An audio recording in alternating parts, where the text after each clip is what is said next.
Hey there.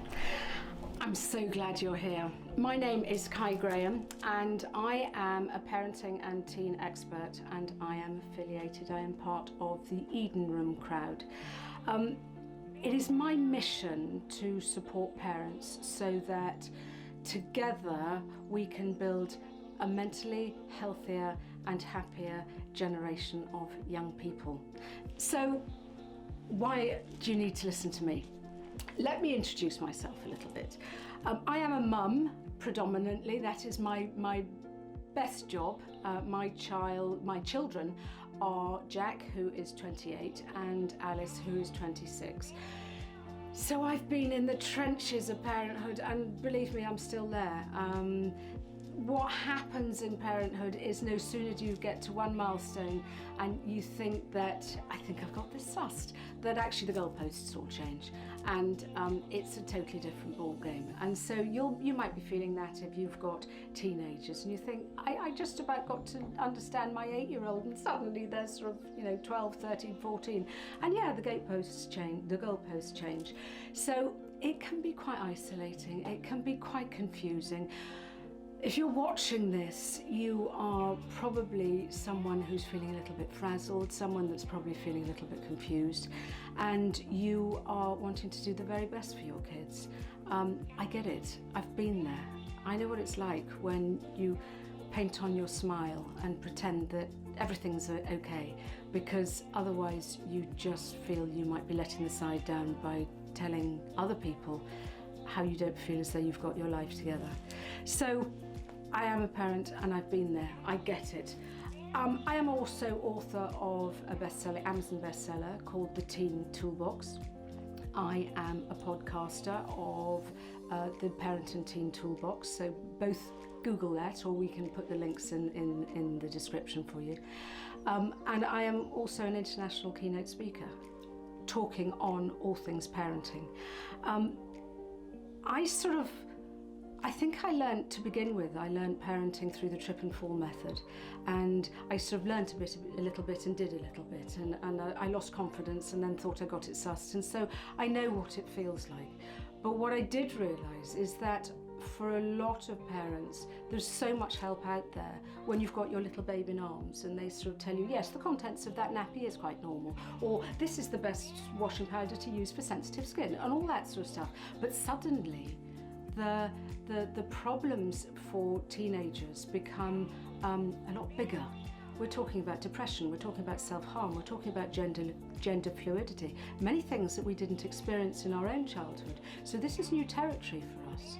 And I worked as a volunteer for the UK's leading sort of children's charity, Childline. And so I have been able to sort of,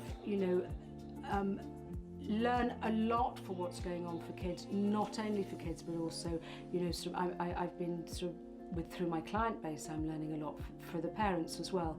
So I'm pretty hands-on, I know what's going on, and over my series of videos, I would like to support you and to give you some insights into how to parent the very best way you can in the way that feels right for you.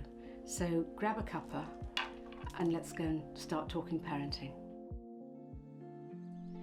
So I am talking at the minute about the 5 golden rules of parenting, and I want to just help introduce you to a different way of thinking. Later on we'll be talking about self-harm, we'll be talking about depression and all that sort of stuff. But I think in order to be the best parent that you can be, we need to get you in the right mindset, okay? We need to support you so you are better able to have the confidence to do it your way. And so let's just start off with rule number 1. Rule number 1 is the old ways are history. Maybe some of you are breathing a sigh of relief, I don't know. What I have experienced is that there are many things that my parents did right. I had a fantastic childhood, but dare I say it, there are many things I blame them for. One of which was, do you remember the old adage, children should be seen and not heard? And I remember also as a child that my sort of, my programming was, oh, shh, shh, shh. No one likes to show off. So, joke's on them. The very fact that I'm speaking to you internationally is just wonderful, because I'm entering into a different mindset, and I want to encourage you to do the same. The old ways of parenting are now no longer allowed, really. Is that a strong enough word? I mean, I remember that, we were smacked as children. The sky didn't fall in, but it's not acceptable to do it nowadays. Children should, as I said, should be seen and not heard. Very rarely were our opinions sort of asked for. Very rarely, and it's not in a bad way. It's just that's the way it was done then. And so I think that we are now opening ourselves up for being more inclusive to our family. Yes, our children's sort of opinions do matter, and that's not in a bad way. That's not sort of making them, sort of little snowflakes and entitled. I think we have to remember that we are raising a generation of young people, and let's face it, they're the ones that will be putting us in a home when we need to, but they are the ones that are going to be running our country. So this is a pretty important job. Not that I want to put too much pressure on you, but we have to accept that we want to raise young, independent adults with feisty minds and who are sort of pushing the boundaries. And I know many parents will say, well, they can do that, but as long as it's not under my roof. I get that. But so we are encouraging our kids to become themselves, and so therefore we need to parent in a very, very different way. Our kids are under so much pressure. The standards that are being set now in schools are sometimes, sort of can even crush the very spirit out of a young child. Our kids are growing up in an era which is very different to ours, where I certainly didn't grow up with gender fluidity, climate change, knife crime, self-harm, depression. That sort of certainly wasn't in an 8-year-old, 10-year-old, 12-year-old vocabulary when I was young.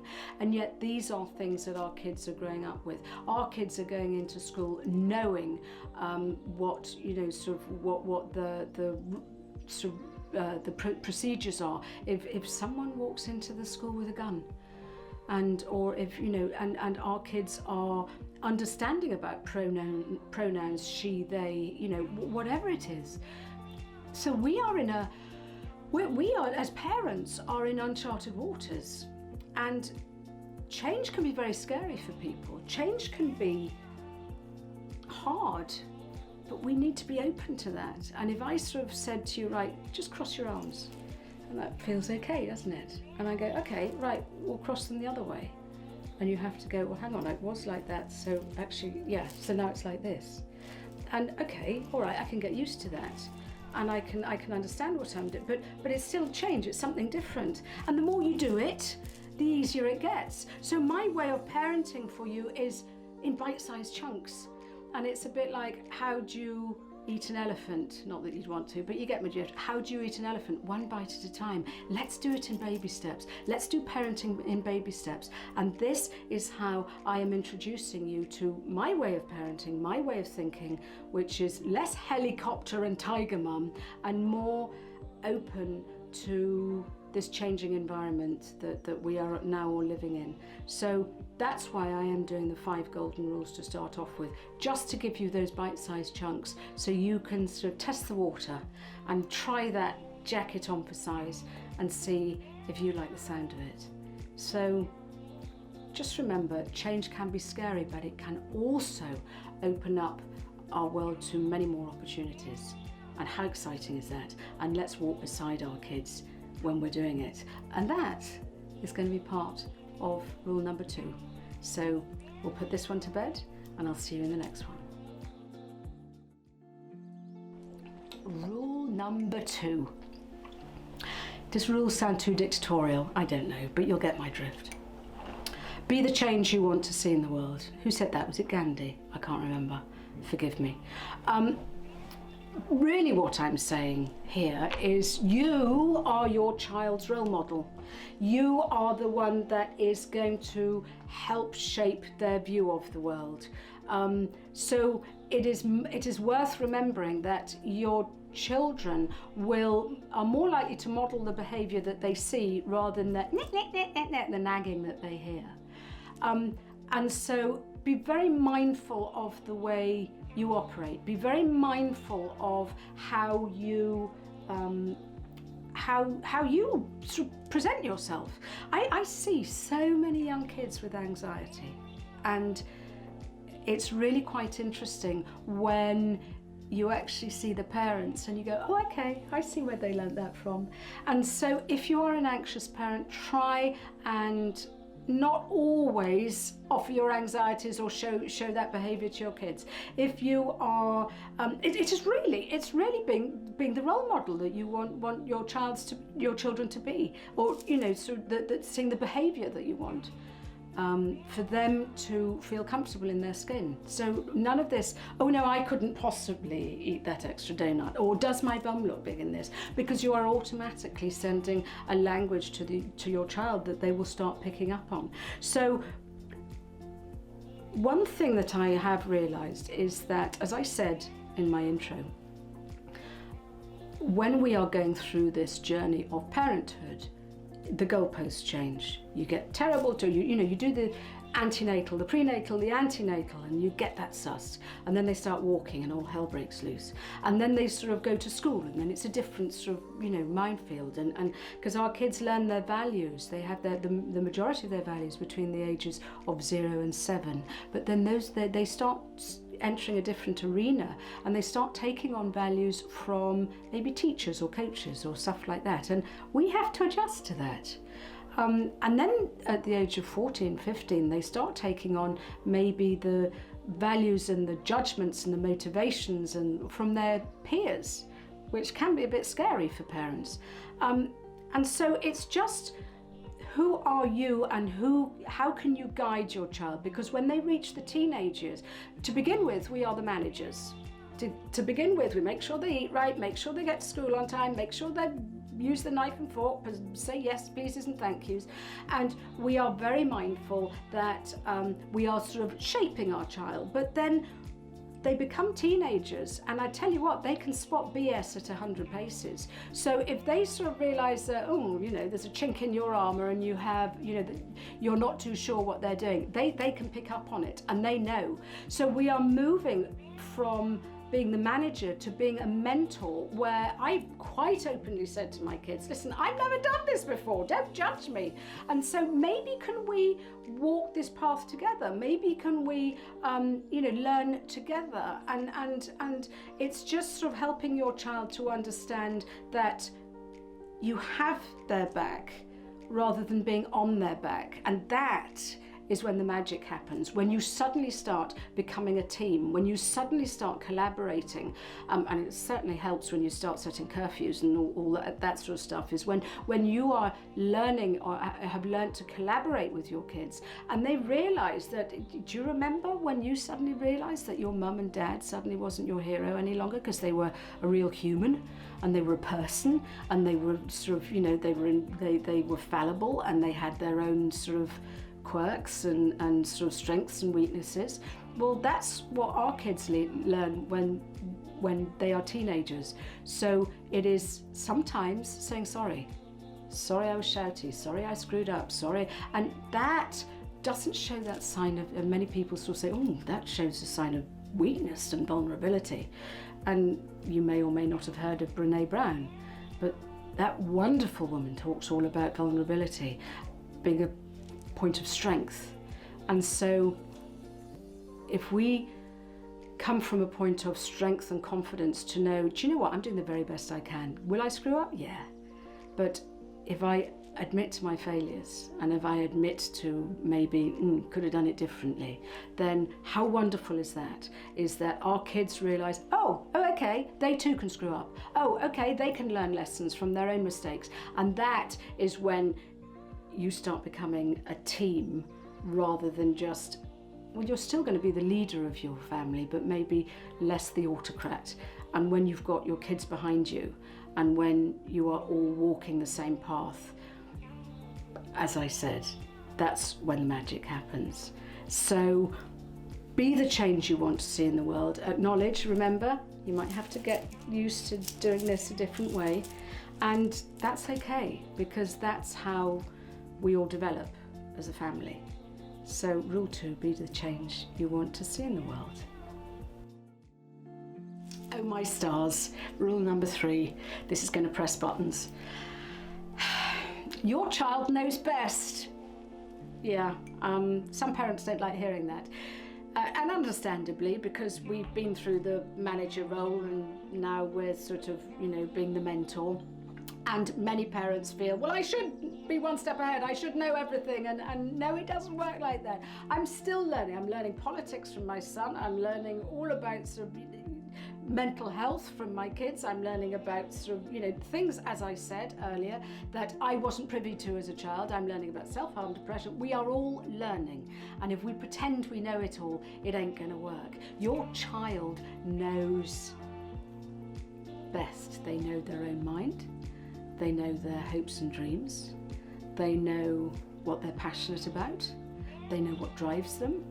And especially as teenagers, our teenagers are learning, where the heck do I fit into this world? What am I doing and where do I sit? And that, for a teenager, is one of the most important things. Biologically, they're pulling away from you. And parents will go, oh my gosh, I don't know how I can cope with this.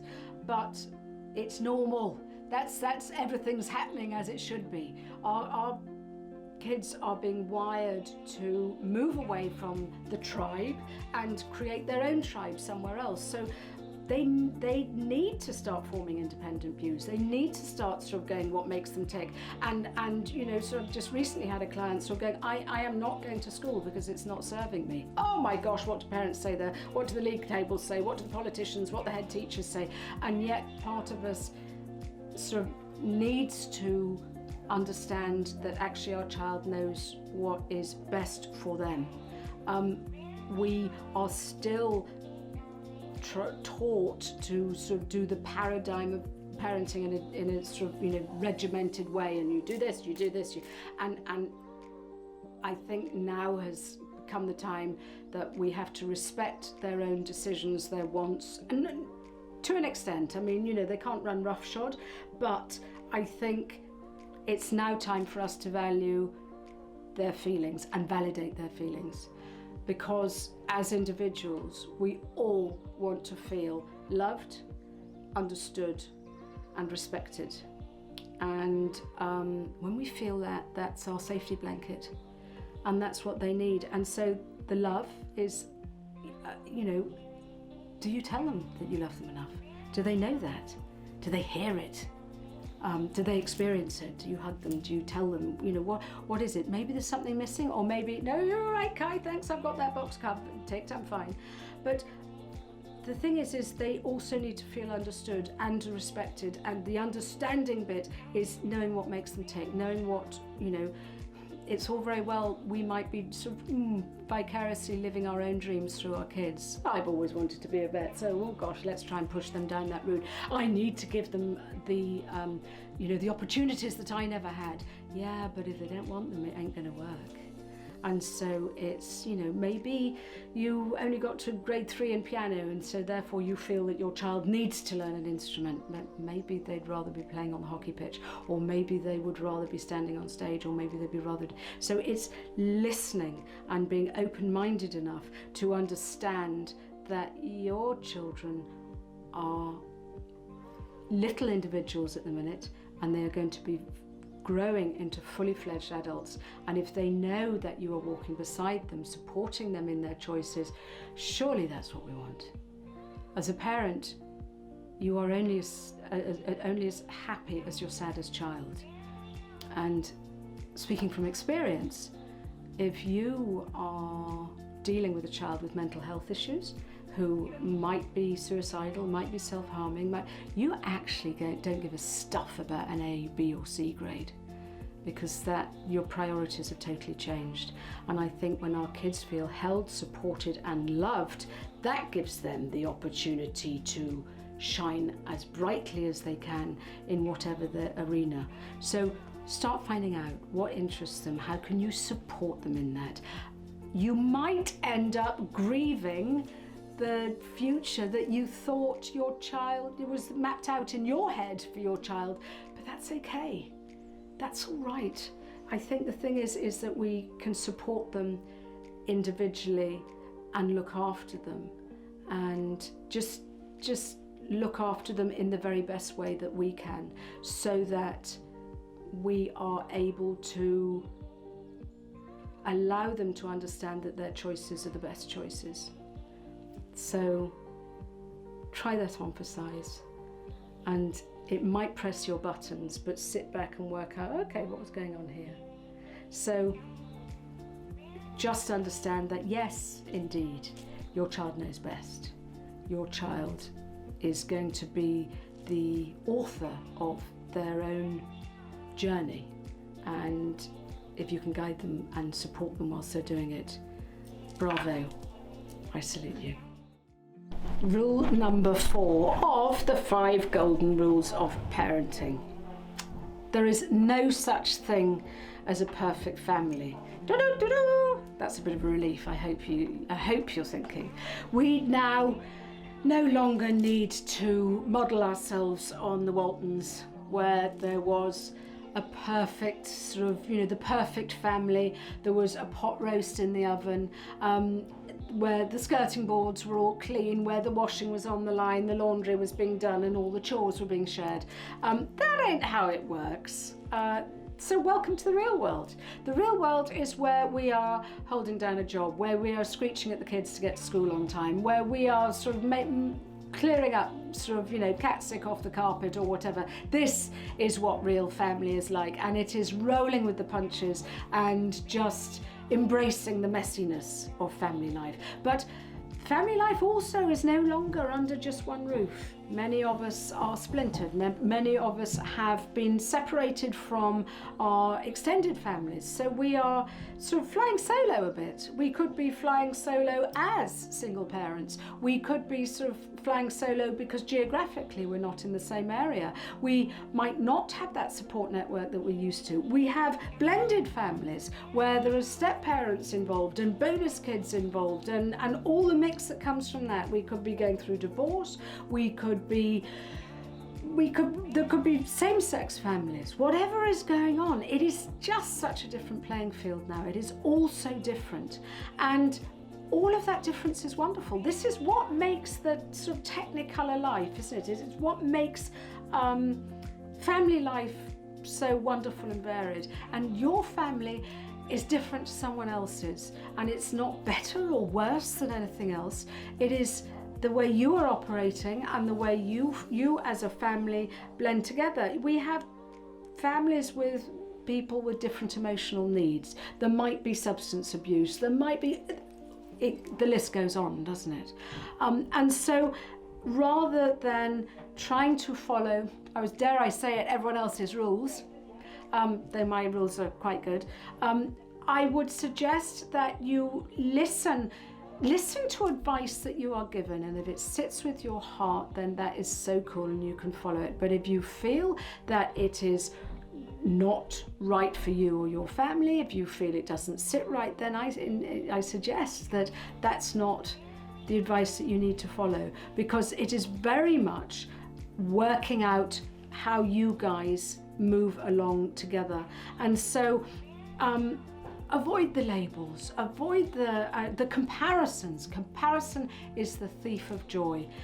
And I know it's hard as we're sitting there sort of scrolling through Instagram, seeing these Technicolor the Technicolor families on our, and wondering why the heck we can't do it the same. I had one client and she just sort of said to me, I think I've got this wrong. And we were in the middle of lockdown, and I said, what's going on here?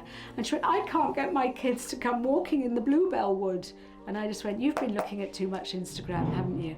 And the thing is that, yeah, that's fine, that works for some people. And I said, take the foot off the pedal. Don't have someone else's expectations. I said, maybe your kids just need to sort of curl up with a bowl of popcorn and watch Netflix. Maybe you need to do board games. Maybe you just need to do something different. It's not all about families walking through the Bluebell Wood. And so embrace that. Understand that your family is wonderful in all its technicolor messiness, and your children each have their own emotional needs. And I think this is what a lot of parents worry about, is the fact that, oh, I need to spread my love or my attention evenly. Yes, you do, to an extent. But what I always say is that your time, your time and your attention towards your children might not be equal, and that's okay, as long as it's fair. And so explaining to one child that I can't help you with your homework just yet because your sibling, maybe let's say with dyslexia or something, needs their attention, needs my attention now. But let's hang out afterwards. Let's do something together afterwards. And so our time for our kids is not going to be equal. But as long as it's fair, then you don't have to enter family life with a heavy heart. So rule number 4, there is no such thing as a perfect family. Sigh of relief. Rule number 5, the last one, but possibly the most important one. The rule number 5 in the 5 golden rules of parenting is that you cannot pour from an empty cup. I'm making the assumption here that because you're watching this, you're likely to be the mover and the shaker in the family. You're likely to be the leader, the captain of the ship, or the pilot. Let's use the aeroplane analogy. And you are the head honcho. And if you are flying with a hangover, if you are, sort of having struggled and had sleepless nights, if you are the one that is running on empty, that ship, that plane ain't in very good hands. And the same applies to you. If you are not looking after yourself, you can't give of your best.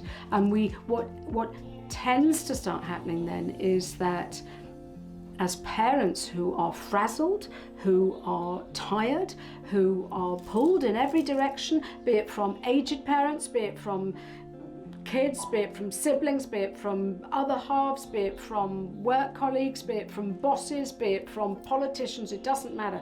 We feel that we are being pulled in all directions. If we are not looking after ourselves, then we become so resentful, she says, speaking from experience, and we end up giving our kids the crumbs of what's left of us, which is not healthy. And I think the thing is that, let's go back to the aeroplane, is if indeed you drop down on water and the oxygen masks come down, those who travel, you've heard it, you know what they're saying. You know that you have to, rather than sort of, God forbid, who's my favourite child? Who shall I put the oxygen mask on? That doesn't work, does it? Oh, shall I give it to the lady behind me on the airplane? No, you need to put the oxygen mask on so that you are fully equipped. You are able to deal with whatever life throws at you. You are able to deal with the challenges. You are able to deal with your nearest and dearest who are sitting next to you, who are fumbling around and still on their Game Boy, and they haven't really realised there's a blimmin' oxygen mask right in front of their nose anyway. And that is the point, is the fact that it is so vital for us to look after ourselves. And I would say that this is an absolute necessity. Self-care is basically what I'm boiling down to. Self-care is not a luxury. Self-care is an absolute necessity for you to be able to operate at your best, for you to give of your best to your other halves, to your children, to your whoever. Whoever needs you needs the best of you. And self-care could indeed mean, I don't know, 5-minute coffee break. It could be a lavender bath. It could be a run around the block. It could be a retreat once a month. It could be a massage every 6 weeks. Or it could just be stopping that inner chat in yourself saying, you've not got this, you know, what are you doing? Who's going to listen to you? Why are you doing it wrong? Your children are sort of, you know, feral, you've got it all wrong. And it's that negative chit chat that wears us down. So I would suggest that you learn what is best for you, what is going to put you in the best space, what is the stuff that lights you up, what is the stuff that brings you joy, what is the stuff that helps you recharge your batteries, and start creating your own boundaries. And so many mums will know how many times you've left this coffee cup and you come back to it and it's stone cold. How many times you go to the loo and you're followed by a menagerie of kids and whatever. Just, Mum! And that's, I was going to say that's fine, but yes, they need you, but also you need you. You need to create the boundaries that make you work, because otherwise you're going to be short and snappy, and you will just end up not liking who you see in the mirror, end up resenting those people that actually need the very best of you because you've got nothing left to give. So remember, you cannot pour from an empty cup, and so put yourself first. Not because you're all sort of selfish and it's all about you, not at all, because actually the center of your universe, I'm assuming, because you're watching this, it's your family, your kids.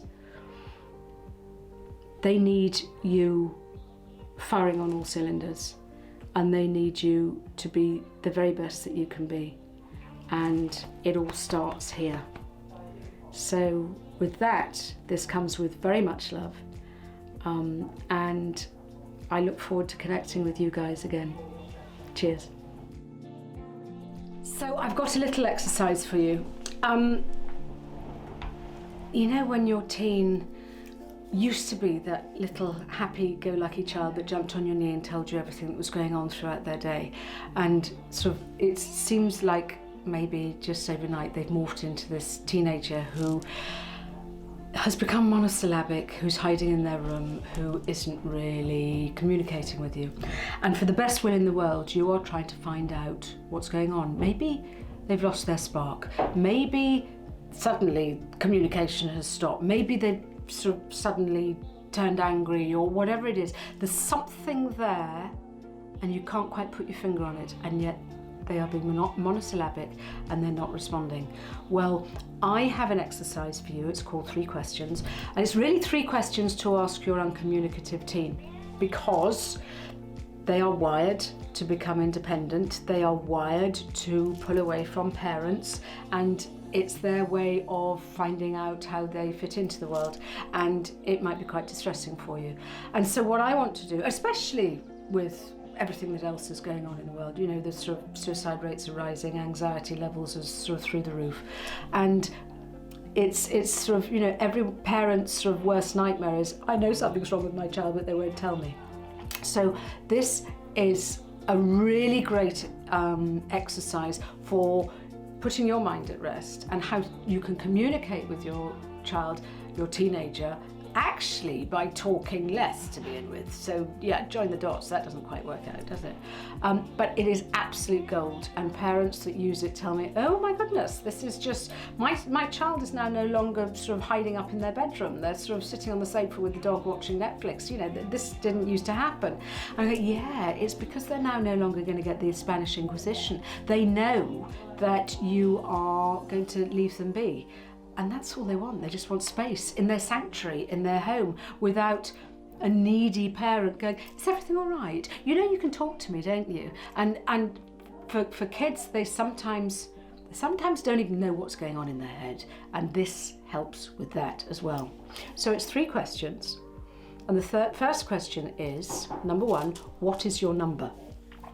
And now the proviso for this exercise is, if you do it, you need to explain it to your child, and they'll probably roll their eyes and go, what the heck's going on here? But they need to be able to play the game, okay? And once they get it, oh, believe me, they'll buy into it.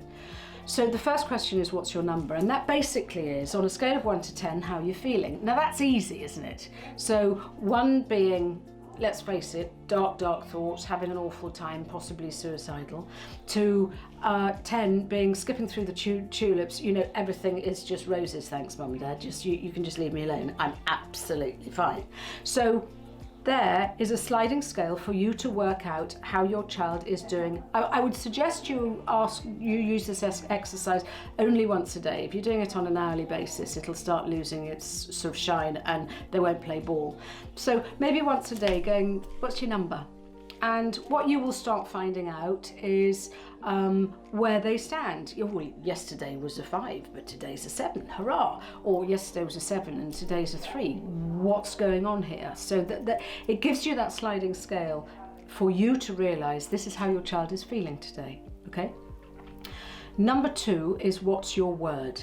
And that is a describing word for your child to explain how they're feeling. Now, the great thing about this is it develops their emotional intelligence. It develops their emotional vocabulary. Usually, you know, kids sort of, when they're struggling a bit to begin with, it's just angry. And we need to sort of break that down a bit more. A quick sort of rule for them is nah, and you know, crap isn't going to cut it. It's not very describing. So we need to encourage our kids to start talking about their feelings, because a hell of a lot of them are numbed, maybe too much sort of, sort of gaming, or, you know, too much sort of social media, too much time on their devices, and they do a lot of that just to sort of numb the rubbish that's going on in their head. So we need to connect back to how they're feeling. So what's your word? And it could be depressed, it could be betrayed, it could be embarrassed, it could be hungry, it could, you know, whatever. Don't forget, it could also be hopeful, you know, sort of happy, optimistic. And what sort of starts happening is their vocabulary starts broadening. So, you know, they might go angry, and you go, well, hang on a minute, you were angry yesterday. Is that the same angry as today? Oh, no. Yesterday I was angry because, you know, sort of someone barged into me in the corridor. Today I'm angry because the teacher, you know, sort of made an example of me in class, or whatever. So we're, you know, and so that could be, oh, so were you humiliated then? Were you embarrassed? You know, so it gives them the opportunity to sort of tap into how they're feeling. So really, what's your number? What's your word? Okay, those are the first 2 questions, and you'll get enough, in fairness, to keep you going. The third question, and this is the deal breaker, is, do you want to talk? And 95% of the time you'll get no thanks, no, I'm fine. And you have to live by that. You have to go, oh, okay, we won't talk now. But what that's really saying is, I'm here for you when you do.